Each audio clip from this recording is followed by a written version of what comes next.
Bueno, para seguir hablando de estos 6 años de la gestión del presidente López Obrador, aquí me da mucho gusto recibir a un muy querido amigo, analista político, escritor, periodista, ocurrente, además viene de familia. Pues nada, me da Viene gusto. de familia, ¿qué Pues tal? es ocurrente, Facundo, también. Ok, ya, sí. No, es que lo trae. pensé que seas como de familia, ya sabes. No, de una como familia de buena muy acá. familia. No, para hombre, nada. Pues ¿cuáles son las buenas No sé, familias? pero ¿Y cuáles son luego las existe malas? ese término, ¿no? Como es de familia. Es de muy buena familia, ¿no? No, yo digo que es de Sí. familia, que son ocurrentes. Hernán Gómez, Sí, ¿cómo pues sí. estás? Gracias, Adela, Y es que además por acaba de invitarme. estar por aquí Facundo y me divertí mucho ¿Estuvo con aquí? él. No, en Ok. allá. Ok, Estuvo muy ok. divertido. ¿Cómo estás, Hernán? Bien, muy bien, pues terminando este sexenio que nos dejó tantas cosas, ¿no? Yo creo que cambió el país en muchos sentidos y cambiamos nosotros. O sea, yo creo que a todos nos cambió este sexenio de alguna manera. ¿Sí? Yo sí creo. O sea, sí creo que esto va a ser historia, sin duda. Y obviamente no vamos a poder dimensionar la trascendencia de este gobierno hasta pasado un buen tiempo. Pero yo sí creo... Pues como todo en la historia, ¿no? Obvio, pero yo sí creo que muchas de las cosas que hoy le critican a AMLO, en el futuro sus críticos van a terminar reconociendo y reivindicando. Como esos presidentes que de pronto en su momento polarizaron mucho y generaron pasiones y odios y etcétera, pero que con el tiempo se reivindica como su legado. No sé, pienso por ejemplo Dame en algunos ejemplos. Margaret Thatcher, Ronald Reagan, que si te fijas en Estados Unidos, pues mucha gente reivindica a Reagan, a pesar de lo nefasto que es para muchos, pero me refiero a ese tipo de presidentes, ¿no? Que dejan una huella muy profunda y que generan cambios muy profundos en las sociedades. Eso sin duda, pero dame ejemplos de esto que decías, sus más severos críticos luego van a comprender y entender y a reivindicar a López Obrador. Pues mira, no me des ejemplos de quiénes, sino de qué. Ya ¿De se qué? reivindican cosas de López Obrador de cuando gobernó la Ciudad de México. Yo me acuerdo, por ejemplo, cómo en su momento todos criticaron el segundo piso y ahorita todo el mundo dice que el segundo piso es una maravilla. O yendo a cosas aún más importantes, todo el mundo descalificaba los programas sociales de López Obrador y terminaron siendo reconocidos como una cosa muy positiva y sobre todo el enfoque de derechos, o sea, que no sea a cambio de un voto, a cambio de algo, sino más bien que sean reconocidos como derechos, cosa que vino a ocurrir también en el nivel federal. El programa de atención a adultos mayores, la pensión a adultos mayores, que empezó en la Ciudad de México, luego terminó no solo siendo reconocida como algo muy positivo, sino replicándose en otras entidades a nivel federal. Y yo creo que hay cosas de López Obrador que va a terminar ocurriendo algo parecido. Obviamente hay cosas que criticarle, pero hay muchas cosas que vale la pena reconocerle. Como en cualquier administración, ¿no? Claros En esta y oscuros, sí. luces y sombras, ¿no? Obvio. Como en cualquier gestión. Obvio, pero yo veo muchos claros, la verdad. Sí veo muchos claros. O sea, sobre todo para la gente de a pie, Adela. Porque, a ver, teníamos una democracia. Cuando hablas de la gente ¿Qué? de a pie, pues somos todos, ¿no? No, Somos nosotros no somos, tú y yo no somos gente de a pie. O sea, ¿te refieres a la gente, a los sectores más vulnerables de Pues este me refiero país? al 70% de la población, a los que ni se les veía, ni se les hablaba, ni se les consideraba, ni eran sujetos de política y prácticamente eran inexistentes. El presidente no solo supo voltearles a ver y hablarles, todos los días les hablaba, todos los días. Supo mostrarse como uno de ellos, no sé si lo sea o no, pero supo empatizar y dirigió una serie de políticas públicas para favorecerlos en más de un sentido. O sea, aquí se gobernaba para el 30%, con suerte, y se pasó a gobernar para el 70%. Tú sabes que yo no coincido con eso plenamente, ¿no? Pero vamos a hablar de algunos rubros.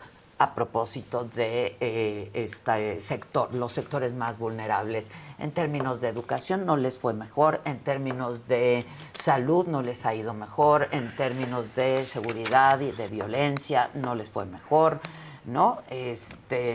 A pesar de las políticas públicas. Mira, sí, yo creo que en salud hubo un objetivo muy ambicioso y loable, la universalización de los servicios de salud. Me parece que el Seguro Popular tenía muchas deficiencias, pero también creo que lo que se planteó, lo que se buscó, la creación del INSABI, pues terminó siendo un fracaso y hay que decirlo con todas sus letras, porque los fracasos son fracasos, no importa si los comete el gobierno que tú apoyas o por el que votaste o no. O sea, si es un fracaso, es un fracaso. Pero fíjate cuántas cosas sí son positivas, o sea, es que pongámoslas todas juntas y si quieres te las digo bien rápido y luego ya nos detenemos en alguna que quieras, porque he estado haciendo como una listita, ¿no? Pero mira, obras de infraestructura muy importantes en la región más rezagada, lo que significó un montón de empleos nuevos. Reivindicar, bueno, a los más fregados de la población, creo que en muchos sentidos. La reforma del outsourcing, o sea, ¿cómo podía ser que que al final del año te despidieran y al principio del año siguiente te volvieran a contratar? O sea, esto significa formalizar el empleo y reconocerle derechos a la gente. Sí, ahorita vamos así. Todo tiene una según siempre, pero fíjate cuántas cosas. La reforma laboral, eso implica democracia llevada al mundo del trabajo. O sea, sindicatos que realmente le sirvan al interés de los trabajadores y no sindicatos charros. 5.6 millones menos de pobres. Adela, en este país, en los 2 sexenios anteriores, cada mes, en promedio, 100,000 personas cayeron en la pobreza. En este sexenio, cada mes, 100,000 personas salieron de la pobreza. ¿Cómo eso no va a ser un logro inmenso? No, eso yo creo que desempleo bajó mucho. Hay que regatearlo, ¿no? El desempleo bajó mucho, 2.3 millones menos de empleos creados. La formalidad aumentó, también en parte por el tema del outsourcing. La desigualdad en la distribución del ingreso se redujo, no de la riqueza, pero sí del ingreso, y es muy importante. ¿Cómo visibilizó el tema del clasismo y el racismo? Eran temas que no se tocaban en México, no se hablaba de eso. La visión de derechos, que los programas sociales sean vistos como derechos.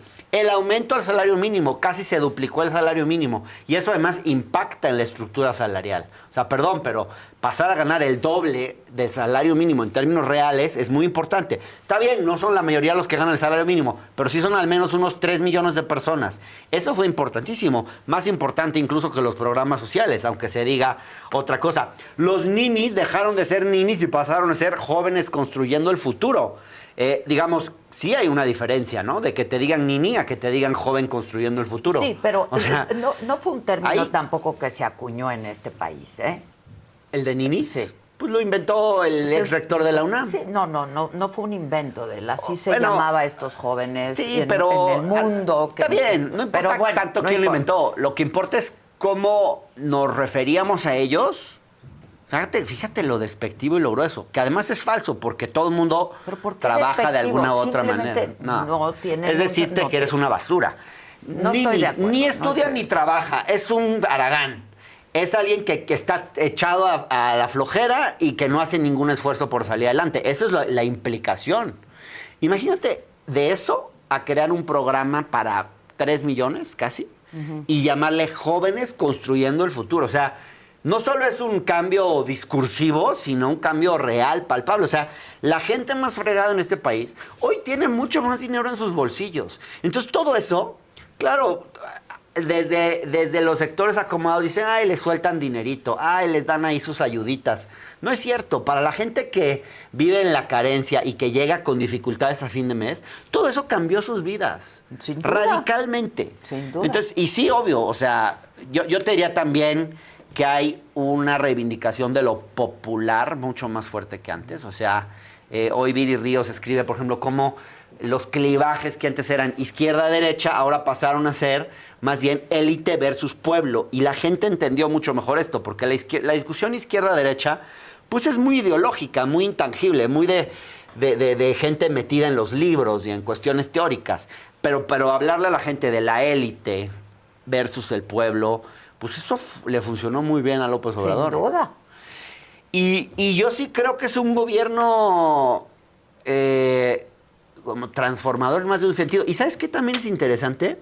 Que esto Adela lo hizo conservando el equilibrio macroeconómico, que no es poca cosa, o sea, algo que la izquierda no precisamente considera como un baluarte, digamos, y también conservando bien la relación con Estados Unidos, por lo menos en términos funcionales, no poniéndose de tapete, pero sí pasándola, logrando atravesar la presidencia de Donald Trump, que fue muy difícil para México, en muy buen. Y ahí yo te diría que cuando tuvo que ser pragmático López Obrador, supo ser. O sea, tampoco es una cuestión de que haya sido un gobernante totalmente volcado a lo ideológico y que descuidara la política real o las restricciones reales que tiene un gobierno. Entonces, bueno, yo creo que ahí están más o menos las cosas positivas. Podemos hablar de las negativas también. No, digo, como yo decía, hay claros y hay oscuros. Sin duda. ¿No? Sin duda. Ahora, ¿qué esperas del próximo gobierno?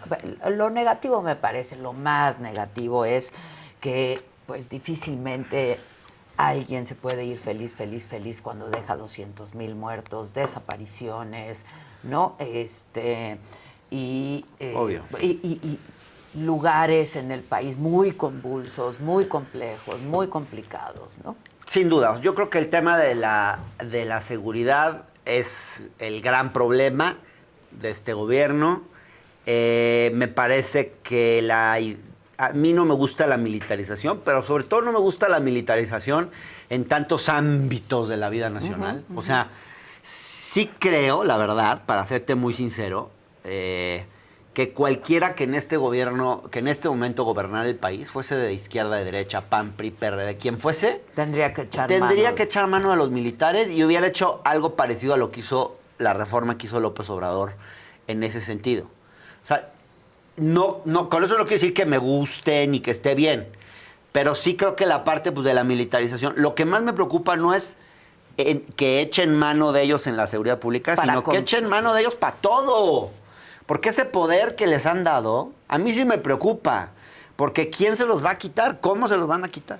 En educación me parece que prácticamente no fue una prioridad. O sea, quizás, sí, no, la verdad no. O sea, no veo nada que brille. Más bien, tampoco creo que haya sido un retroceso. Hay un rezago importante. Sí, pero por ejemplo, no está mal hacer universidades. Bueno, que no son universidades, les llaman universidades, pero que son institutos, ¿no?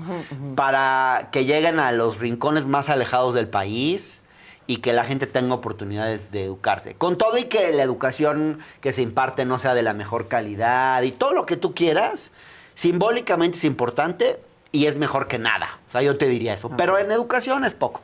Salud, pues mira, la verdad, los resultados dejan mucho que desear. La pandemia, con todo y todo, yo creo que no se enfrentó tan mal. O sea, ¿No? Yo creo que... ¿Crees que no? No, a ver, me parece que la pandemia nos agarró a todos. O sea, no hay un país donde, o muy pocos, donde los ciudadanos digan qué bien enfrentó nuestro gobierno la pandemia. En general, todos se vieron sobrepasados. Y si venías heredando el desmantelamiento absoluto de los sistemas de salud, una especie de privatización de facto, o sea, toda la herencia era muy pesada, era muy difícil. Bueno, no ahí había está los más privatizada instrumentos. la salud, porque la gente tiene que acudir a la consulta privada para poder tener... Bueno, ahí hay una discusión muy amplia, ¿no? Pero bueno, falta de crecimiento económico, o sea, no es menor que el crecimiento ha sido de 0.8% anual. Y ahí yo no compro la idea de que todo es culpa de la pandemia, la verdad. O sea, me parece que sí es un bajo crecimiento y sí nos la quedan de ver. Y sí es uno de los grandes retos de Claudia, que es de las cosas que a mí más me preocupan. ¿Cómo va a ser? Porque esta economía ya lleva demasiado tiempo sin crecer. Y había que cumplir la promesa de relanzar el crecimiento económico, de que hubiera más crecimiento y no se logró. Ahora, a mí, ¿qué es lo que más me preocupa? La reforma al Poder Judicial. O sea, a mí ahí es donde yo sí digo, aquí hay algo que no me está gustando y la dirección que está tomando esto no es buena. Y ahí estamos en un momento donde obviamente hay que ver cómo se implementa esa reforma. Para empezar. Para empezar, porque la constitucional me parece un desastre. ¿Se va a poder atenuar? Sí. O sea, depende, por ejemplo, cómo se tomen en serio los comités. Que el rol de los comités de selección va a ser fundamental. Porque la ley, hoy tú puedes prácticamente ser juez nomás habiéndote graduado como licenciado en Derecho, sin tener experiencia laboral. Para ser magistrado creo que van a ser 3 años. O sea, hoy con la sí reforma, dices. Sí. Sí. Y creo que es muy probable que Morena cope los espacios, o Morena y sus aliados, y que pongan jueces y magistrados a modo, y que, sobre todo, que esos jueces y magistrados pues no muy le van a responder a políticos. Va a ser así, ¿no? A gobernadores. Dado que la mayoría del el legislativo es de Morena, el ejecutivo es de Morena, ¿no?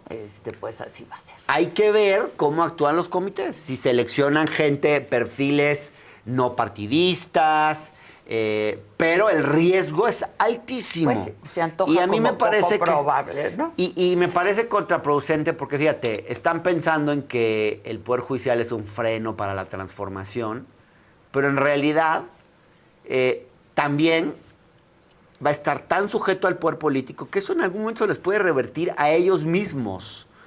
Porque el día de mañana, Adela, puede llegar a este país un movimiento de ultraderecha estilo Javier Milei en Argentina, estilo Bolsonaro en Brasil, estilo Bukele en Ecuador, y traer mucha fuerza social y querer promover a sus jueces a modo para tener un poder ejecutivo a modo. Los gobernadores, que son los que van a controlar todo esto, también van a poder, van a ser los que en el fondo pongan a los jueces federales. Y esto es súper grave, súper grave. Te voy a decir por qué. Porque hoy todos los tribunales superiores de justicia de los estados están controlados por los gobernadores en turno. En todos lados, hasta en la Ciudad de México. O sea, se ponen de tapete. ¿Qué va a pasar? Que muchas veces teníamos la esperanza de que en segunda instancia, si ya a nivel federal, pues te podías amparar. Y ahí el poder de los gobernadores tenía un contrapeso real en la justicia federal. Ya no va a existir eso. Yo que tengo 2 demandas, una civil, otra penal, promovidas por la gente que quiere silenciar el libro que escribí, que habla de corrupción en el Poder Judicial, justamente, pues hoy quedo muy desprotegido, por ejemplo. Y muchos otros periodistas que son víctimas de intentos de censura por parte de los gobernadores no van a encontrar dónde. Entonces esto al final sí va a afectar la protección de nuestros derechos como ciudadanos. Te hablo del caso del periodismo porque es lo que yo estoy viendo más directamente, pero muchos ciudadanos se van a ver desamparados. Y el poder de los gobernadores va a aumentar y eso va a contribuir a una especie de feudalización del país.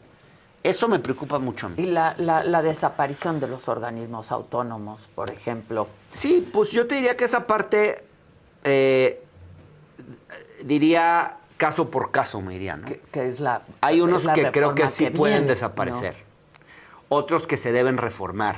O sea, yo no soy así como que en eso tan tajante de todo está mal, pero sí, por ejemplo, me parece una ridiculez ahora ir hacia la elección popular de consejeros del INE.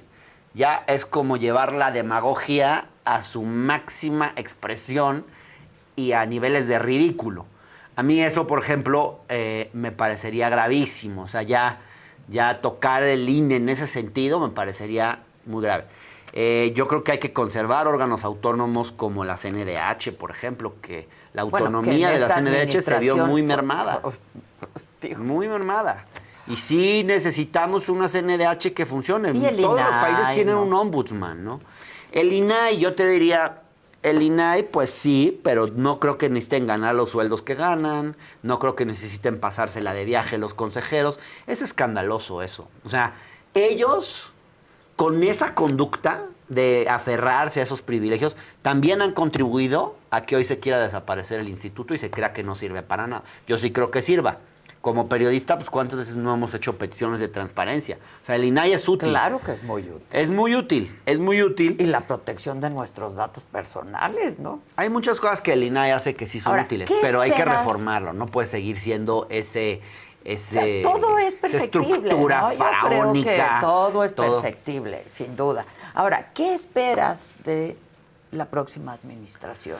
Mira, bueno, primero quería hacerte un comercial porque... Adelante con el comercial. Hay 2 libros que creo que pueden ayudar a hacer un balance del sexenio de López Obrador. Uno es una obra colectiva que coordinamos Blanca Heredia y yo, y son autores que escribimos casi todos desde lo que llamamos simpatía crítica, que es decir, sí simpatizamos, pero no somos religiosos. Okay. Sí podemos ver matices, no nos dedicamos solo a repetir consignas, sino que hacemos análisis político serio.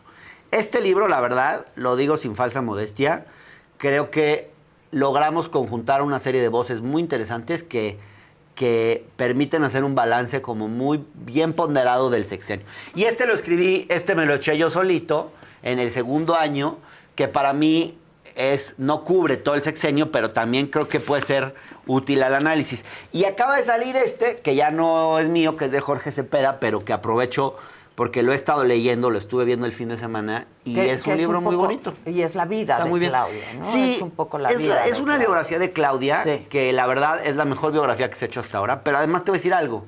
Tiene al final una parte que son los retos de la transformación, de lo que sigue. Y te habla del equipo de Claudia y etcétera. Lo tienes muy estudiado, porque lo tengo bien veo estudiado, muy subrayado y anotado. Sí, Qué bueno no, que eres de los míos que sigues subrayando. Yo siempre subrayo. Y tomo notas. Escribo mis notitas ahí. Pero entonces, Adela, no está fácil el reto para Claudia. Porque, a ver, primero yo te puedo decir que, a ver, no va a ser fácil. Yo no creo esa historia de que ella va a ser un instrumento de él. Pero empezar porque tiene el suficiente ego y carácter para no ser utilizada por alguien más. Y tiene el suficiente deseo de pasar a la historia como para no ser un tapete, pues. O sea, y porque no es tonta. Para nada es tonta. Entonces yo creo que Claudia, y también está muy consciente de lo que históricamente significa ella como mujer y el lugar en el que dejaría a las mujeres si se prestara a ser un simple instrumento, ¿no? Esto lo estuve conversando. Yo coincido contigo, pero tampoco hay quien dice, espérense a que llegue Claudia y las cosas. Ella comparte algunas cosas, deseos, las comparte, objetivos, sí, no solamente ideología, pero comparte métodos, modos, formas. Las comparte. Mira, han viajado juntos por la política los últimos 20 años.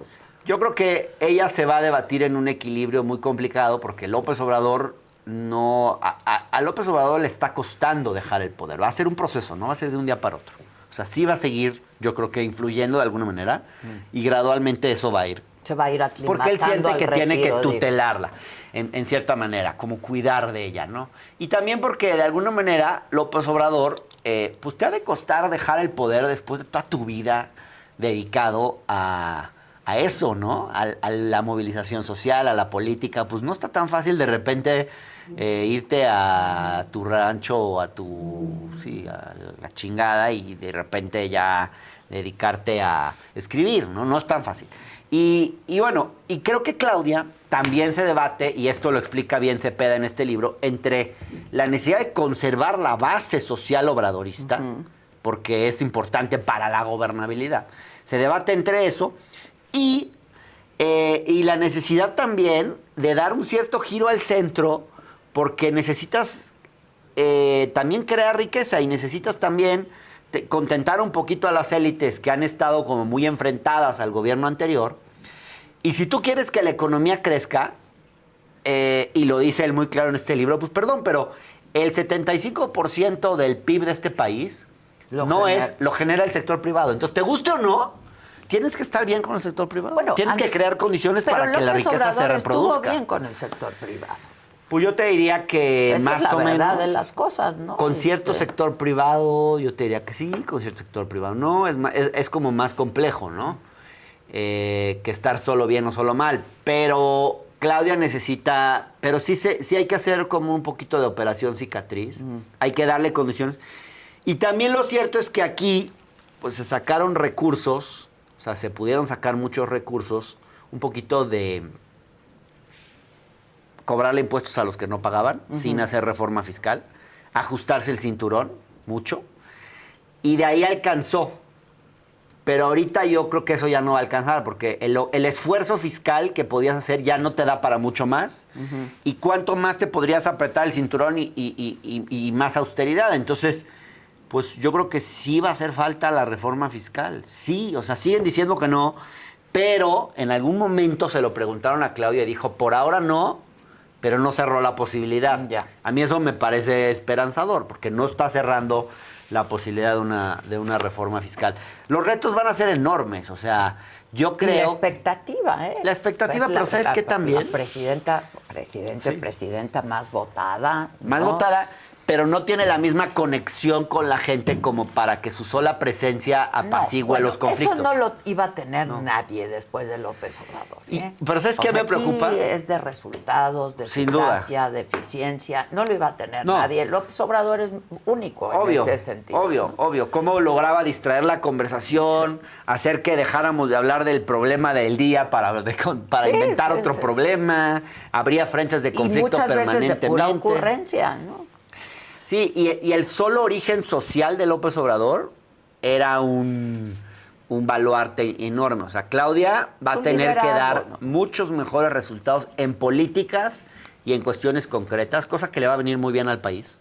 Yo sí creo que ella va a mejorar mucho salud, educación, seguridad, que son demandas fuertes, porque ya no va a bastar o sea, el origen de Claudia no es que por sí mismo, no hay una conexión. No hay un fenómeno carismático como con López Obrador que disuadía muchas cosas y que lo perdonaba de muchas cosas y lo exculpaba de antemano. De todo. De decir unas cosas de repente. Sí, la gente se lo perdonaba porque es López Claro, Obrador, si las hubiera dicho Peña, Calderón, las mismas cosas hubiera sido un escandalazo. Por eso yo digo, quien hubiera ocupado ese lugar es insustituible en ese sentido, ¿no? Pero puede dar resultados. Mira, yo tengo mucha esperanza. Ahí se va a medir Claudia. Yo tengo mucha esperanza en Claudia. Te diría... ¿La conoces? Sí. Dice Jorge Cepeda... ¿La has entrevistado? ¿Has conversado con ella? Sí, la entrevisté en un avión una vez, fuimos juntos al metro otra vez. Tiene carácter. Tiene su carácter. Es muy enojona. Tiene una cosa como de supervisarlo todo, que me parece muy bien. O sea, creo que López Obrador era más laxo. Hasta que ya no pueda. Claudia es más dura. Delegar, ¿no? Y trata a sus empleados, a su equipo, a sus secretarios, los trae así. Es como dice Cepeda, es una izquierda con Excel. O sea, y con PowerPoint, ¿no? O sea, como una izquierda un poquito más moderna, es muy estructurada. Es muy racional, es muy reflexiva. Muy disciplinada. Es menos intuitiva y más reflexiva y disciplinada y muy trabajadora. Y yo creo que ella va a estar, o sea, va a trabajar 20 horas al día. O sea, si López Obrador trabajaba 16, ella va a trabajar 20. Y me parece que va a dar mejores resultados en la operación, en las políticas públicas. O sea, yo creo que una parte donde este gobierno falló, en mi opinión, fue en la eficiencia. O sea, no fue un gobierno tan eficiente. También porque hacían las cosas muy rápido, sin diagnósticos, de manera muy atrabancada. Aparte, él Claudia era no el es único, así. ¿no? Su cartera daba igual, no. Claro, ahora va a haber más gabinete. O sea, yo sí creo que ya no va a ser solo la figura presidencial, va a ser el gabinete. Es que no alcanza con la figura presidencial. No, pero además, y todo eso es muy sano. O sea, va a ser muy sano que veamos más al equipo. El equipo es de mejor calidad. O sea, está mucho más preparado, es técnicamente más sólido. Muchos ya tuvieron experiencias de gobierno. O sea, muchos de los que llegan antes no habían tenido. Ya la curva de aprendizaje ya se superó. Entonces, están sentadas las condiciones para tener un gobierno que no solo haga política, que no solo visibilice temas importantes como el clasismo, como el racismo, ¿no? Sino que haga mucho más, no solo política, sino política pública, de mejor calidad. Y hay gente muy buena. O sea, Andrés Layú, Pepe Merino, Luz Helena. Luz Helena es brillante. González, la de energía. Altagracia Gómez, inteligentísima. Yo te diría, y es otra hay gente generación, muy buena, hay también. muy buenos perfiles. Es Y otra generación. O sea, sí van a cambiar muchas cosas, pero, Adela, hay que tener paciencia. No va a ser tan rápido. Sobre todo porque, Y ya, fíjate, me perdieron parece 4 que otra meses. cosa importante es que ya no se va a poder culpar y responsabilizar al pasado de todo. Eso ¿no? siempre se hace. Este, Eso se va a seguir haciendo, yo pues creo. no lo va a poder hacer porque tendría que culpar a un pasado mucho más remoto, ¿no? Claro. La verdad. Quizás ahora culpen a Peña en vez de a Calderón. A Calderón, exacto, Sí, ¿no? exacto. De Sí, puede todos los ser. males de este país. Sí, ¿no? sí, puede ser. ¿Dirías que faltó autocrítica, ¿no? Responsabilidad. Es lo que yo pienso, ¿no? Y para poder mejorar las cosas Sí. hay que tener un buen diagnóstico y hay que ser autocríticos. Y un tema, totalmente, hay que ser mucho más autocríticos. Les cuesta muchísimo la autocrítica.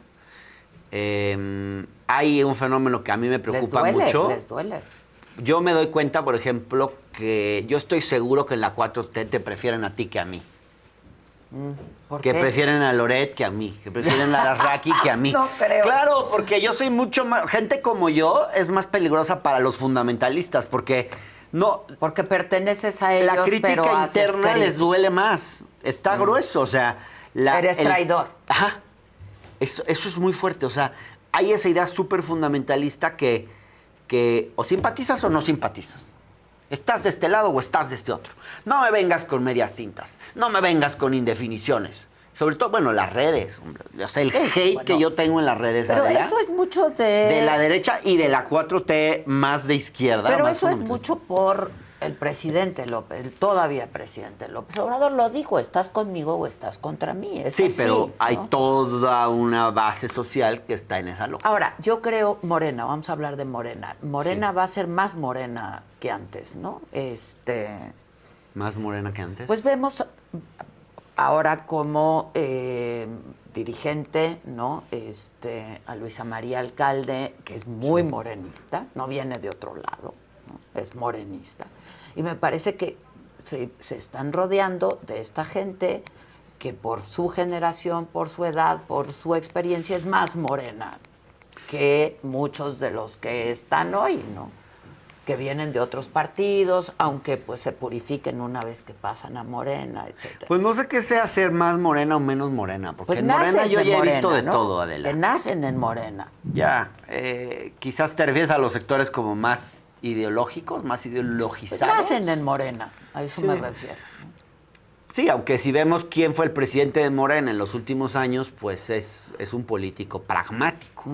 Pero sí, pues sí, pasamos de Mario Delgado, un político pragmático, a una Luisa María Alcalde, que te voy a decir algo, yo respeto mucho a Luisa María Alcalde, porque fíjate, algunos de los logros más importantes de este gobierno se cocinaron en la oficina de Luisa María Alcalde como secretaria del Trabajo. El outsourcing, la regulación del outsourcing. Los aumentos al salario mínimo y otro que se me fue ahorita, pero que ahorita pero por lo menos 3. Y la reforma laboral. O sea, esos 3, Luisa María Alcalde. Y me parece que me gusta que sea un cuadro joven, comprometido, en fin. El hijo del presidente López Pues ese Obrador es un en la tema bien operación. complicado, ¿no? Porque está duro, porque, digan lo que digan, ¿cómo no le va a quitar protagonismo a la propia Luisa María teniendo... Porque el hijo de López Obrador, ya el apellido, el peso del apellido es enorme. Y más en una cultura patriarcal como la nuestra, en una cultura... Nosotros heredamos esa cultura política que viene de España, ¿no? Del primogénito, el heredero, el hombre, el que representa la continuidad. O sea, si así se hereda la riqueza y se hereda el poder tradicionalmente en nuestra historia, es muy difícil que no se lea esto como una especie de cuña que se le pone a Claudia, como una especie de... Pero claro, también le puede ayudar a Claudia, ¿eh? Ojo, no veamos las cosas... Hay que... No, dicen que Wait Claudia... and see.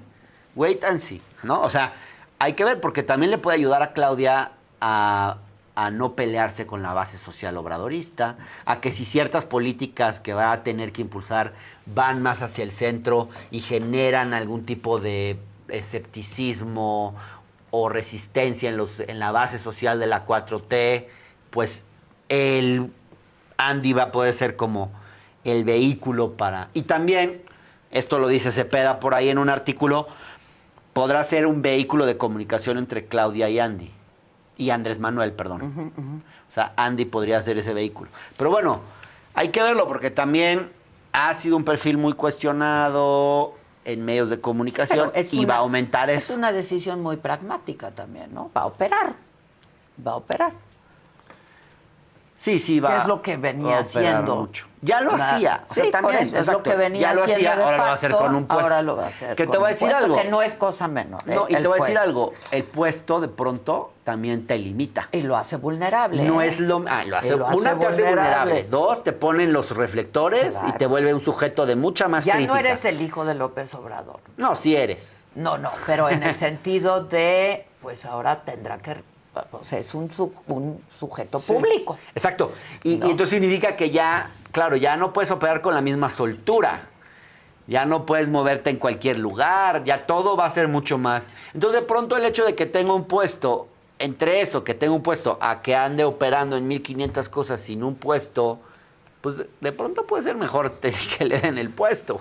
Si de todas maneras iba a estar ahí. Pero tienes esperanza, entonces, que será una buena administración. Tengo mucha esperanza porque Claudia me parece, primero, yo sí creo que tiene el corazón en el lugar correcto. Yo generacionalmente me identifico mucho más. O sea, yo fui como al mismo tipo de escuelas que fue ella. Sí, te leí ayer. Ayer fue tu Sí, o sea, mi publicación. escuela y la de ella quedaban a unas cuadras. Digo, ella es más grande, obviamente, pero... Obviamente, ¿no? Pero lo que te quiero decir es que yo conozco el tipo de escuela a la que fue, porque es el mismo escuela a la que yo fui, que era una escuela como, se llamaban escuelas activas, no sé si tengan. Sí, yo fui a una de esas. ¿Tú fuiste una de esas? Pues es otra lógica, no te enseñan a memorizar, no te enseñan a obedecer a la autoridad, no te enseñan dogmatismo, te enseñan a cuestionarlo todo. O sea, yo me paraba en asambleas a decir, no me parece, no sé qué, y mis compañeros también, y le puedes decir al maestro, oye, es que tu manera de enseñar no está tan chida. Yo quisiera que y el maestro te escuchaba, y a veces te daba el avión, pero a veces tomaba algo en cuenta, no le hablabas de usted, le hablabas de tú. Sí, todo eso cambia mucho, o sea, si vienes de esa cultura política, entonces yo creo que a mí eso me hace sentirme muy identificado a ella, me hace sentirme identificado a ella. Bueno, su hija fue a la misma preparatoria que yo fui, y no es que la conozca, pero te estoy hablando de que identifico más o menos cómo está formada, y eso me hace sentir que tiene otra estructura mental. Sí, que tiene una estructura mental diferente a la de López Obrador, que no va a abrazar tanto el dogmatismo, o por lo menos que tiene los elementos para no caer en el dogmatismo. Y también la formación académica te da eso, o sea, la formación científica. Fórmate. Sí, claro, te da otra estructura mental. Sí, entonces la parte que me preocupa es la operación política, porque todavía no sé quién va a ser su gran operador político. O sea, está Rosa Isela en Gobernación, no la veo tan operadora. O sea, veo, por ejemplo, a Lázaro, que ojalá le den un sitio, ojalá le permitan, porque se necesita operación política y pues se va a enfrentar a Monreal en una cámara y a Dan Augusto en otra, que no son gente de ella, que no necesariamente le responden a ella. Claro, la silla presidencial es la silla presidencial y siempre en nuestra cultura pero las cosas se alinean en torno a eso, pero hay que ver, no va a ser va a ser complicado. Todos le deben su lugar a López Obrador. No todos. La mayoría. Mira, el gabinete... No estoy hablando del gabinete, estoy hablando del legislativo, de los gobernadores, de los alcaldes, de todos. Ahora, es verdad. ¿Tú ves a Claudia gobernando más para las clases medias? Pues ella viene de la clase media. Ella es una representante de las clases medias. Me parece que sí. O sea, me parece que va a haber una reaproximación, una reconciliación, por ejemplo, en ámbitos como la ciencia y la educación. El perfil que puso es muy, muy significativo, Rosaura Ruiz, y yo creo que este embate contra los científicos, contra los académicos, totalmente innecesario y que un gobierno de izquierda no tendría por qué tenerlo. Todo lo contrario. Ahí va a haber una y las clases cicatrización. Medias también. El sector de la cultura también, donde hubo una especie de distanciamiento, creo que también ahí puede haber una reaproximación. Y con la clase media hay que ver, en su conjunto hay que ver, porque también la clase media es muy diversa, muy variada. Hay una clase media anti-4T, digo, la clase media Colonia del Valle, la clase media Polanco, la clase media... Esos sectores difícilmente van a simpatizar con Claudia, creo. Pero sí, la clase media progresista, yo creo que se va a sentir mucho más identificada. O sea, sí va a haber una parte de la clase media progresista que se volvió muy resistente a AMLO, que se va a reconciliar con la 4T. Pues digo, eso de la clase media resistente, todos votaron, la clase alta votó por Claudia, la clase media votó por Claudia, la clase baja votó por Claudia, ¿no? Eso es importante. Y te voy a decir algo, y ese no es un mérito de López Obrador, ese fue un mérito de Claudia en campaña, porque supo hablarle a esos sectores que el obradorismo había apartado. Ahora que gobierne para todos, ¿no? Sí, que de repente es una frase medio cliché, pero la compro. Sí hay que gobernar pues para todos. Para todos. Para todos, pero primero los pobres por el bien de todos. O sea, yo ahí sí creo que esa lógica de por el bien de todos, primero los pobres, tiene que seguir y va a seguir funcionando. Y yo creo que AMLO reeducó a las élites de este país en esa idea. De que, a ver, ¿cómo vamos a vivir en un país seguro? En un país donde la economía pueda crecer, en un país donde haya consumo interno.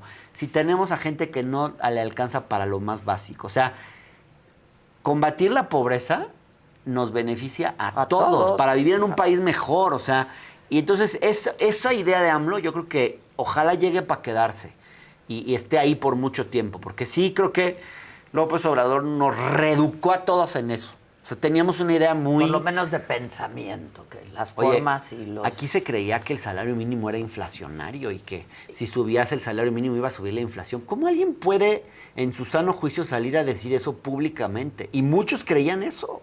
Hubo que vencer muchas resistencias para aumentar un salario mínimo de hambre, que no alcanzaba para comprar la canasta básica. El otro día me dieron una explicación que me pareció bastante lógica sobre por qué no se dio la inflación subiendo el salario mínimo. Y un poco la explicación, a grandes rasgos, ¿no? Es que hay muy poca gente con el salario mínimo. Pero bueno, vuelve a promover tus libros. No es por eso, ¿eh? Ya no te Luego lo discutimos, leer en el Universal, ¿verdad? Ya no voy a estar en el Universal, pasó? Qué pena. Pues no sé, me dieron las gracias. No entiendo bien las razones. Leí tu última columna. La verdad, yo no sé cómo piqué piedra yo ahí, ¿eh? O sea, yo siempre quise escribir en el Universal. ¿Dónde te Años escribí gratis. Pero bueno, pues así es la vida, ¿no? O sea, pues uno pica piedra y todo y luego... Fernando, se cierra sí, la típica cuando no quieres dar la razón. Es que se cerró un ciclo. Tú sí diste una explicación, dijiste por decisión del Universal. Sí, fue una decisión del Universal. Yo no me hubiera querido ir. Sí. Yo me hubiera querido quedar. Es un buen espacio. La verdad, siempre tuve libertad, de escribir. Porque no te puedo decir lo mismo de algunos otros medios donde... te hablaban día de por medio para decirte, oye, no hables de tal o mejor no habla de tal persona porque es que tenemos un contrato. A mí me pasó en otros lados. Pero algo está pasando con los medios. Hay como, se están readaptando a los tiempos que vienen, ¿no? Han habido despidos, han habido nuevas contrataciones. Vamos a ver no sé por qué de pronto los medios, todos en general, sienten que con el cambio de sexenio también tienen que cambiar ellos sus... ¿Cómo por qué? O sea, por qué los cambios en un gobierno tienen que reflejarse en cambios en un periódico? No me queda muy clara esa parte, ¿no? Pues vamos a ver. Pero pues ahí hay expectativas de volver a recibir dinero público, no sé, quizás un poco de eso, ¿no? Pues no sabemos. No sabemos. Bueno, el comercial. A ver. 4T claves para descifrar el rompecabezas. Hernán Gómez, Blanca Heredia, está en Grijalvo. Que no son religiosos, dice. Que no somos religiosos, o sea, son los simpatizantes críticos, no religiosos. Okay. Hernán Gómez, AMLO y la 4T, una radiografía para escépticos. Está en Océano. Ese yo ya leí. Está mi libro Traición en Palacio, que no lo traigo, pero ya lo comentamos aquí. Ya claro, estuviste esa es aquí. La corrupción, el Poder Judicial, bueno, todo lo que pasó ahí. Tengo uno sobre los empresarios, cómo piensan los empresarios, que también está por ahí, que también está en Grijalvo. Y este que lo escribe Jorge Cepeda y que me parece que es un texto, pues no hay otro igual, la verdad. Y sí es necesario entender que no todo va a ser igual, que hay cosas que van a cambiar, pero que también va a haber continuidad, ¿no? Buenísimo. Entonces ya no te lo vamos a leer en el Universal. ¿Hay algún proyecto Tengo para mi esto? página web, Sí, www.hernangomez.com.mx. Tengo el canal de Hernán en YouTube. Y bueno, sigo en mis otros espacios, ¿no? ¿Dónde? Estoy en La Octava, Radio Centro, lunes y miércoles. Estoy en MBS los miércoles, en una mesa de debate que nos divertimos mucho con Juan Ignacio Zavala y Luis Cárdenas. Estoy en La Visita Incómoda, en el canal del Congreso. Así que bueno. Te estaremos viendo andamos. y leyendo. Gracias. Muchísimas gracias. Muchas gracias, Adela. Hernán, querido. Gracias por la invitación. Y ya como se los adelantaba la situación de violencia.